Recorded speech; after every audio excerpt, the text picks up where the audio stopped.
il existe, au fond des récits les plus anciens, des vérités que les hommes ont longtemps préféré oublier.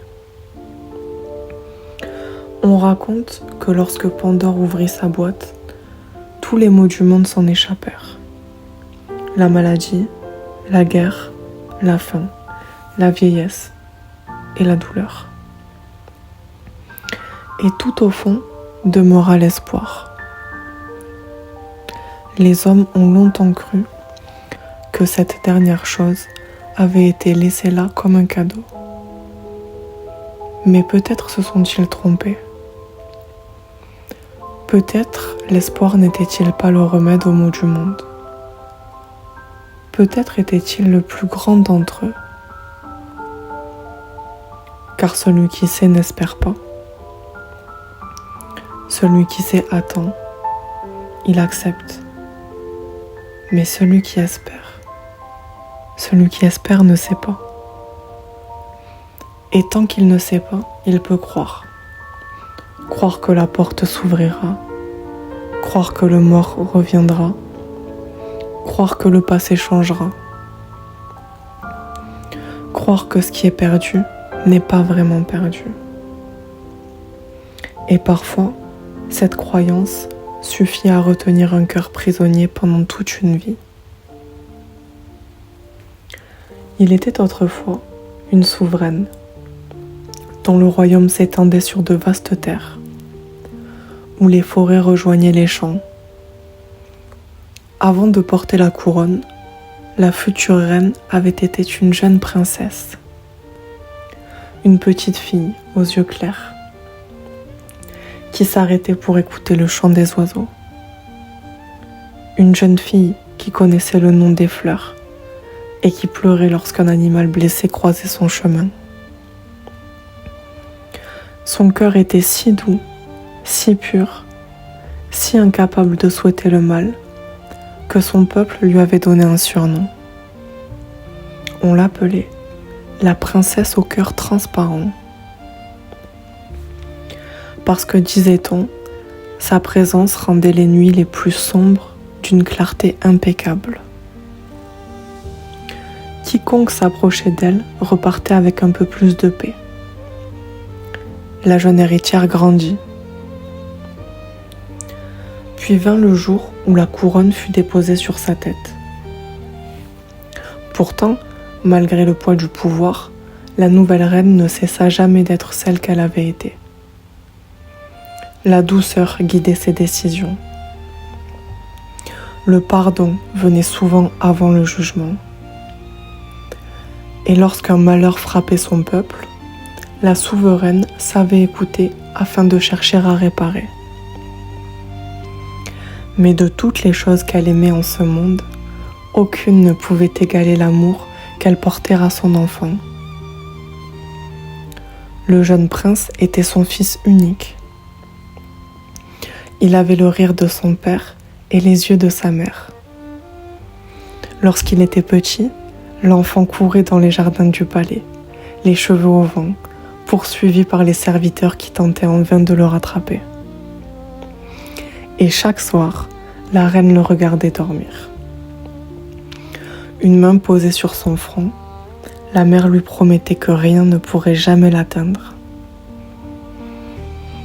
Mais les promesses faites par les vivants ne peuvent pas toujours atteindre les morts. Le prince grandit, et un hiver, alors qu'il n'était encore qu'un jeune homme, une maladie s'abattit sur le royaume. Elle commença par une fièvre, puis vint la faiblesse, et enfin le silence. Les médecins firent tout ce qu'ils purent. Les guérisseurs brûlèrent des herbes, les prêtres prièrent, les savants cherchèrent dans leurs livres. Mais chaque matin, l'enfant devenu homme était plus faible que la veille. Et un soir, alors que la neige tombait sur les toits du palais, son fils mourut. La mère resta longtemps assise près de son lit. Aucun cri ne franchit ses lèvres. Aucune larme ne coula. le corps demeura immobile, comme si le cœur refusait encore de comprendre ce que le monde venait de lui prendre. Les jours passèrent, puis les semaines. Le royaume continua d'exister, les cloches sonnèrent, les marchands ouvrirent leurs boutiques, les enfants continuèrent de jouer dans les rues. Mais pour la souveraine, le monde s'était arrêté. Elle ne mangeait plus. Les conversations moururent avant même d'avoir commencé. La chambre du défunt devint le seul endroit où la mère acceptait encore de demeurer. Et chaque nuit, dans l'obscurité, la tante lui faisait tendre l'oreille. Peut-être entendrait-elle ses pas. Un soir enfin, le sommeil vint la chercher. Et la reine rêva. Dans son songe, une immense forêt dormait sous la brume. Au loin, une silhouette avançait. La mère fit un pas, puis un autre. Et soudain son enfant apparut. Il était là, debout, vivant, le même sourire aux lèvres qu'elle lui connaissait si bien. La reine courut vers lui. Mais au moment où ses bras allaient se refermer sur son corps, elle se réveilla. La chambre était sombre, le lit était vide. Et pourtant, le rêve avait été si réel. Le froid de ses mains, le son de sa voix, la petite cicatrice sur son sourcil, tout semblait encore présent. Et si elle l'avait vu, alors peut-être qu'il existait encore quelque part. Cette pensée entra dans son cœur comme une petite flamme.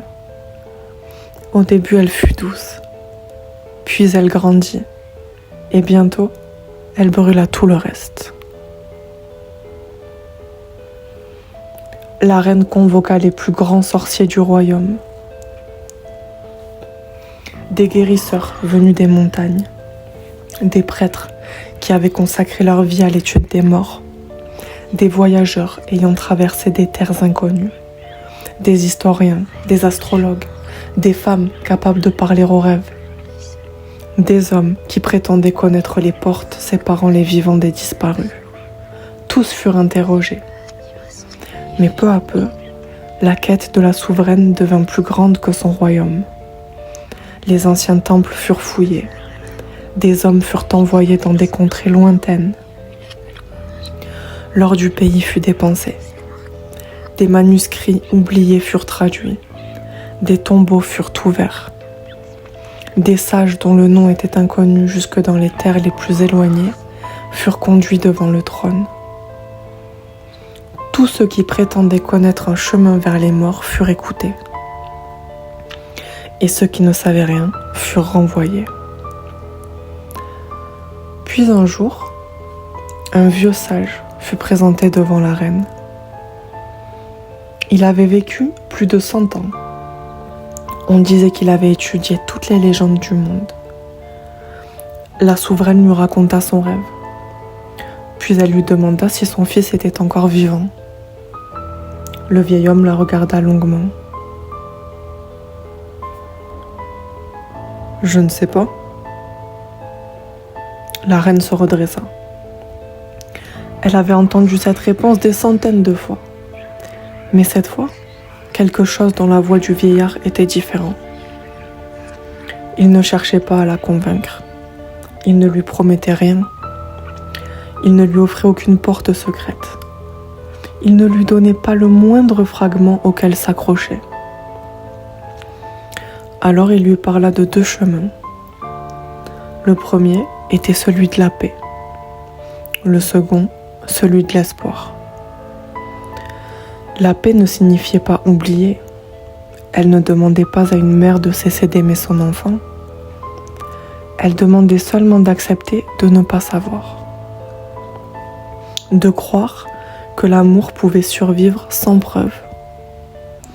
De croire que ce qui avait été véritable ne disparaissait pas entièrement. La paix peut-être aurait fini par lui apporter ce qu'elle cherchait, d'une manière ou d'une autre.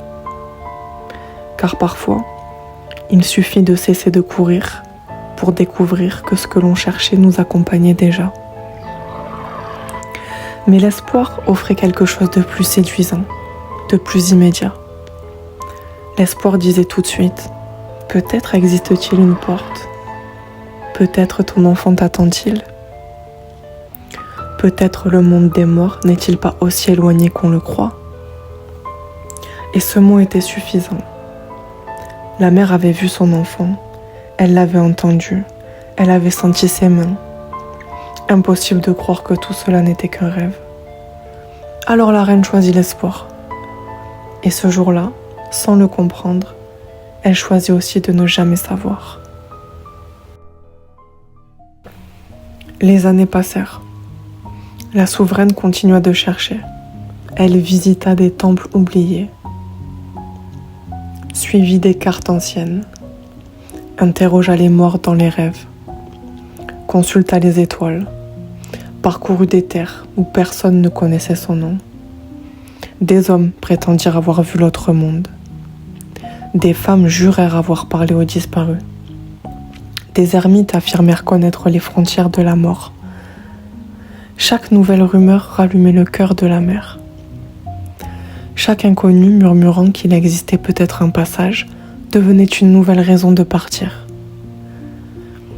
Et plus la quête avançait, plus la jeune fille qu'elle avait autrefois été disparaissait. La princesse au cœur transparent n'existait presque plus. La femme qui s'arrêtait autrefois pour sauver un oiseau blessé passait désormais devant la souffrance sans la voir. Celle qui pardonnait les erreurs exigeait désormais des résultats. Ce qui lui faisait perdre son temps était puni. Ce qui lui donnait de faux espoirs était condamné. La douceur s'était retirée de son visage. La patience avait déserté son cœur. Et la femme, autrefois incapable de souhaiter le mal, était devenue capable de cruauté au nom de l'amour. C'était peut-être là le plus terrible des changements. Car la reine ne se croyait pas mauvaise. Elle croyait seulement devoir continuer. Tant qu'elle chercherait, son fils ne serait peut-être pas complètement mort. Alors elle continuait. Encore, et encore, et encore. Certaines nuits, le même rêve revenait. Son enfant se tenait au milieu d'une forêt noyée de brume, toujours à quelques pas d'elle.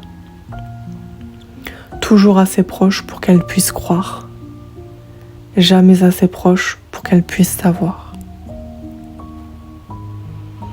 Un jour, alors que la reine était devenue vieille, un nouveau rêve vint la chercher. Cette fois, le jeune homme se tenait au bord d'une rivière. Il avait le visage qu'il aurait eu s'il avait vécu. La mère le reconnut immédiatement. Elle courut vers lui, mais il recula. « Pourquoi me cherches-tu encore ?» La reine s'arrêta. « Parce que tu es là. » Le jeune homme lui sourit avec une infinie tendresse. « Je ne suis pas là où tu me cherches. » La souveraine sentit son cœur se briser.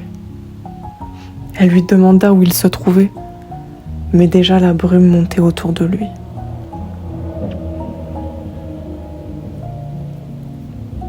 Et avant de disparaître, son enfant lui murmura « Là où tu ne regardes jamais. » Puis le rêve s'effaça. La reine se réveilla.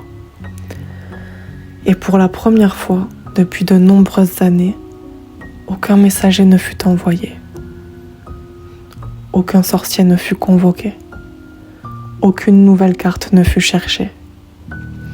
La vieille souveraine resta simplement assise dans le silence. Elle pensa à toutes les années passées à poursuivre une porte invisible, à tous les hommes interrogés, à tous les temples fouillés, à tous les livres ouverts, à toutes les vies bouleversées par sa quête. Et elle comprit soudain qu'elle avait tellement voulu retrouver son enfant qu'elle avait oublié de vivre dans le monde où il avait vécu. Par la fenêtre, le soleil se levait. Une fleur poussait entre deux pierres. Un oiseau chantait dans les branches. Et pendant un instant, la mère entendit le rire de son fils. Pas dans un rêve, pas dans une vision, dans sa mémoire. Alors pour la première fois, la reine accepta de ne pas savoir. Elle pleura longtemps. Mais ses larmes n'étaient plus celles d'une femme qui espérait obtenir une réponse. C'étaient les larmes d'une mère qui comprenait enfin qu'aimer quelqu'un ne signifie pas le retenir. Elle ne renonça pas à son enfant. Elle renonça seulement à l'idée que l'amour devait forcément le lui rendre. Quelques années plus tard, la souveraine mourut paisiblement dans son sommeil. Mais cette nuit-là, un dernier rêve vint la chercher. La reine se tenait sous un immense chêne. Ses branches s'étendaient si loin au-dessus d'elle qu'elle semblait toucher le ciel. L'herbe était douce, l'air était tiède, et quelque part au loin chantait une rivière. Puis une voix s'éleva derrière elle. « Tu as mis longtemps à venir !» La vieille femme se retourna. Son fils était là. Il n'avait pas vieilli. Il avait le visage qu'elle avait gardé dans sa mémoire. La reine resta immobile. Pendant un instant, elle eut peur de courir. Peur que le rêve disparaisse. Alors le jeune homme s'approcha simplement. Et sa mère s'assit à ses côtés, sous les branches du vieux chêne. Longtemps, aucun des deux ne parla. Pour la première fois depuis des années, la mère n'avait aucune question à poser. Pour la première fois, son enfant ne semblait pas devoir partir. Alors le fils regarda sa mère. « Tu m'as cherché longtemps ?» La reine baissa les yeux. « Je croyais que je devais te retrouver. Et maintenant ?» Elle observa la lumière glisser entre les feuilles, puis elle répondit. « Maintenant, je comprends que je ne t'avais jamais perdu. » Le jeune homme sourit. « Non. » La vieille femme tourna son visage vers lui. « Alors où étais-tu » Son fils prit doucement sa main. « Là où l'amour ne meurt pas. » Et quelque chose enfin se dénoua dans le cœur de la reine. Toutes ces années, elle avait cru que l'espoir était une promesse. La promesse qu'un jour, quelqu'un lui rendrait ce que la mort lui avait pris. Mais l'espoir n'avait jamais été une réponse, seulement une question. Et tant qu'elle s'était accrochée à cette question, elle avait oublié de voir ce que l'amour, lui, savait déjà. La mère posa sa tête contre l'épaule de son enfant. Sous le grand chêne, le temps semblait ne plus exister. Il n'y avait plus de royaume, plus de couronne, plus de tombeau, plus de séparation. Seulement une mère et son fils, réunis enfin. Au moment où la reine ferma les yeux pour la dernière fois, son fils était là, sous le vieux chêne, et elle comprit enfin qu'elle ne l'avait jamais vraiment perdu.